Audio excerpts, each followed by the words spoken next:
sports. But just about 3 weeks ago, there was some tennis player that told his opponent, if you want to challenge that, right, go ahead and challenge it because it was in, right? Who was it? Leighton Hewitt. Leighton Hewitt did that a couple years back, right? But just like 2 or 3 weeks ago, there was somebody also down in, might have been Australia as well. But in baseball, we don't really have that culture of self-reporting yet, right? To where, like golf or tennis, where you're going to use the ball moved, or that was in or that was out, right? Rarely is a guy at first base going to say, no, I didn't beat that throw. I was out. Okay, we don't do that yet. I don't know. Maybe we should. Maybe it will grow to that. I think certainly at this level, there have been times when I've coached third base and there is a throw or a play right there, and it's just the fielder and the runner and me, and we all know what happened, right? And the umpire missed it, right? Here, at this level, with what we do, my guy was out. He got him. He didn't ever touch the base. I've done that. I said, no.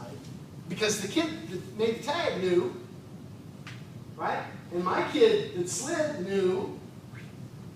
So for me to look and say, well, we're gonna take that and maybe win on that play, right? How are kids gonna feel if they win and they didn't deserve it? That's good. Do you have to worry about insulting the umpire? That's not going the other way for you. There's and that's why I said at this level, right? There is a time where I think in baseball, if you went to an umpire and said you missed it, he was out or he was safe, even if it was against you and you were being careful, sometimes umpires might take that, a certain way. I'm not sure in Little League they would. I'm not saying you should. I'm not sure you should. But if the best thing about baseball is there's a protocol to talk to umpires, right? I mean, I'm a basketball coach too, right? So in order to get a referee's attention, you got to act like a madman sometimes on the sidelines, right? But in baseball, if you want to talk to the umpire, what do you do? Yeah. Time. Excuse me. Time. Right? I don't have to yell and run out and kick dirt and throw a base and Bobby Cox, Lou Piniella. Right? Time. Right? And then you can go talk. Maybe that's how you handle it if it's that scenario. Okay?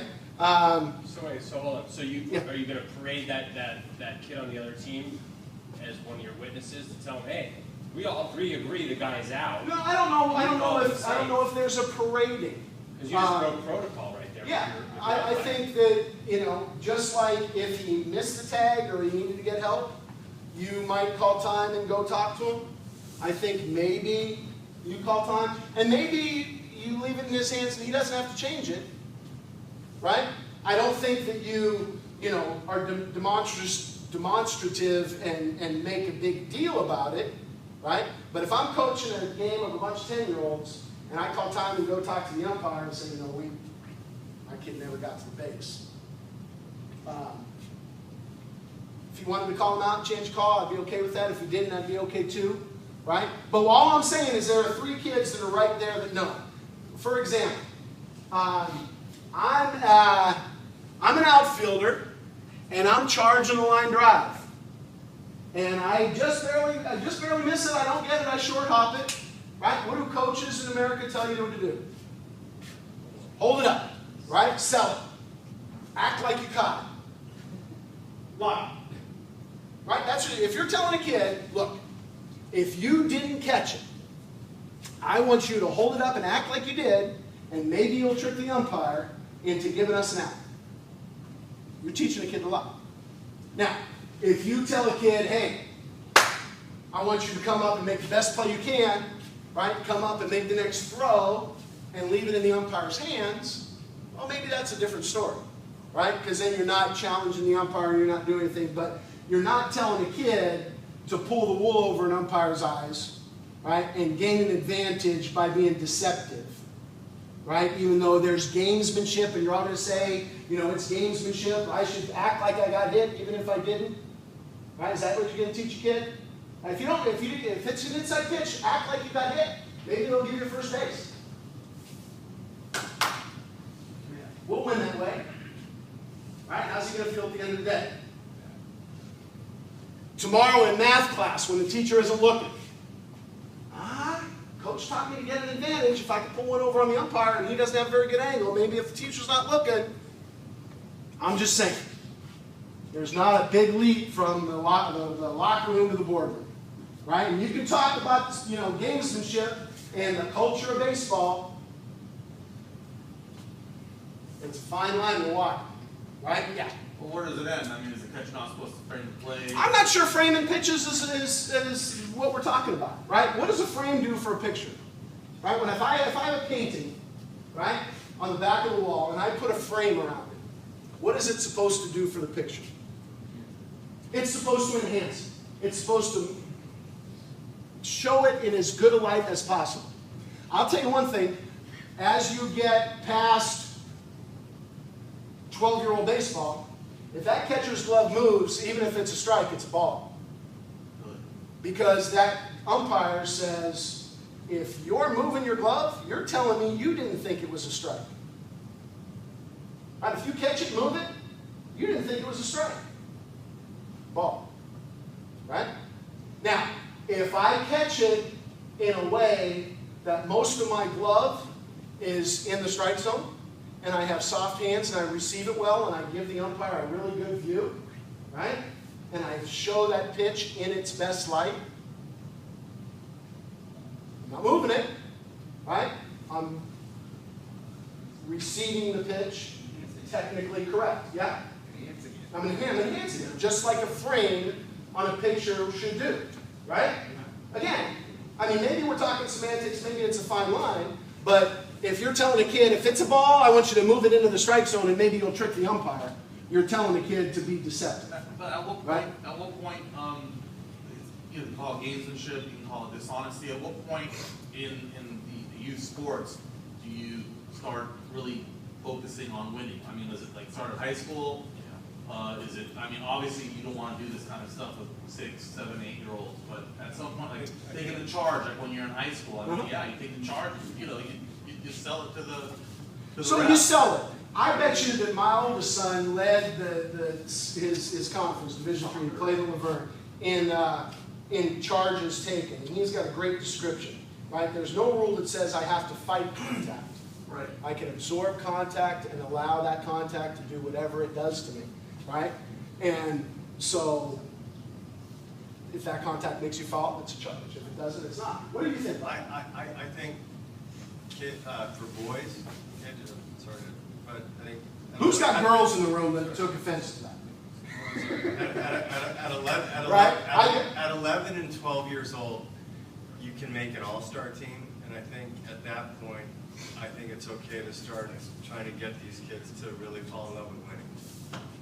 I think that your phrase that you use that when we're talking to falling in love with winning is a good way to look at it. I think that striving to win, like we said at the beginning, is a real goal.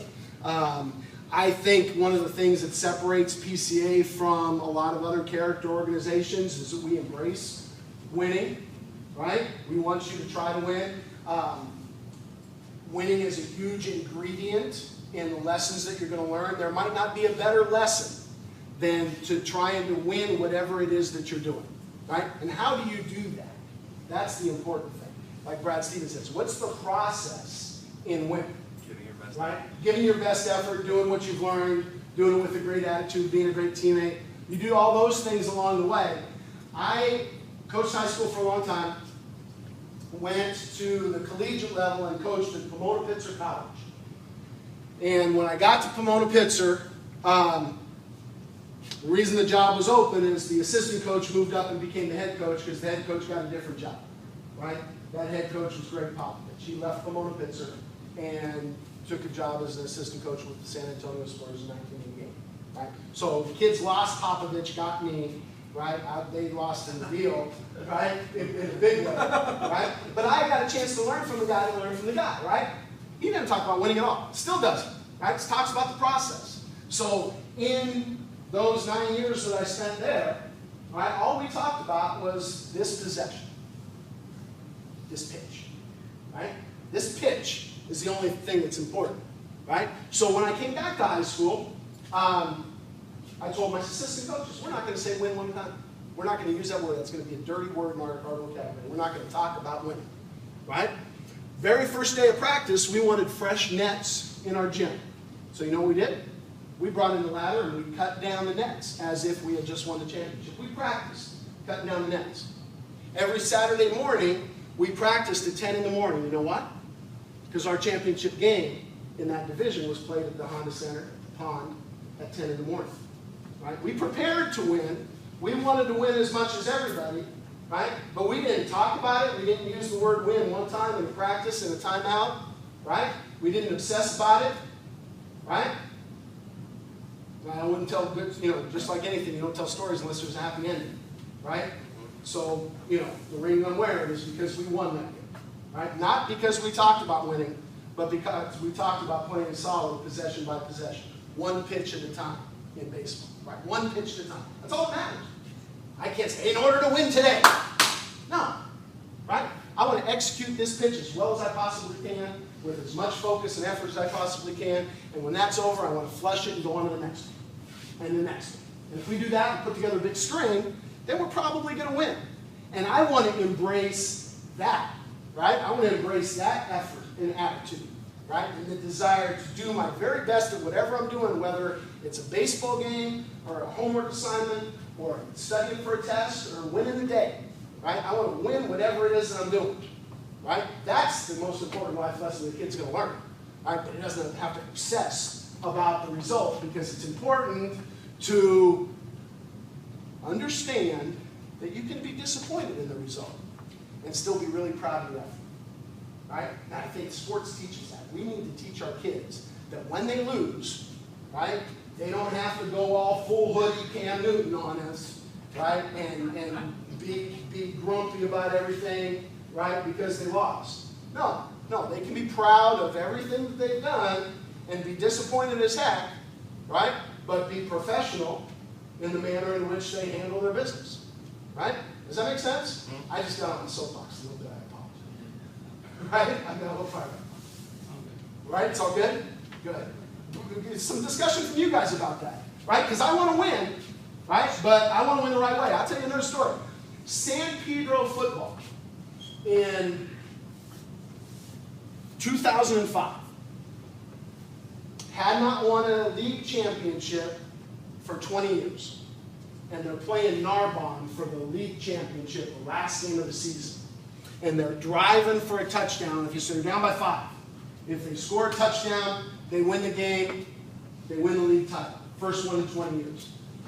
4th and 2. Timeout. Right? Send in a play.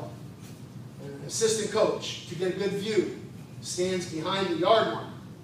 Okay? And they run the play that they want to run, and they gain a yard. It's 4th and 2. They gain a yard. The assistant coach took the yard marker and he did that. And before the official could see, after he spotted the ball, he looked and he said, "First down."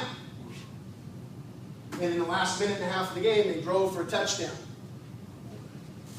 On the scoreboard, they won. What do you think the kids did when the game was over? Right? They won. What did they do? First league championship in 20 years. What would you do? Dog pile, midfield. Right? Pick up the coach, Gatorade back. What the fans do? Pick up the guy that moved the yards. Yeah, you're right. What the fans do? Nobody knew. Nobody knew. Right? They cheered. There was a guy in the stands videotaping. Scouting for the next game. Turned him in. CBS World News Tonight. Right? It was my 7 seconds of fame. Talking about ethics in sports.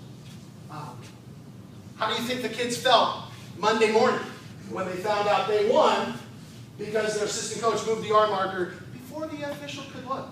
Worse than if they would have just lost. Yeah, way worse than if they had just lost. Right?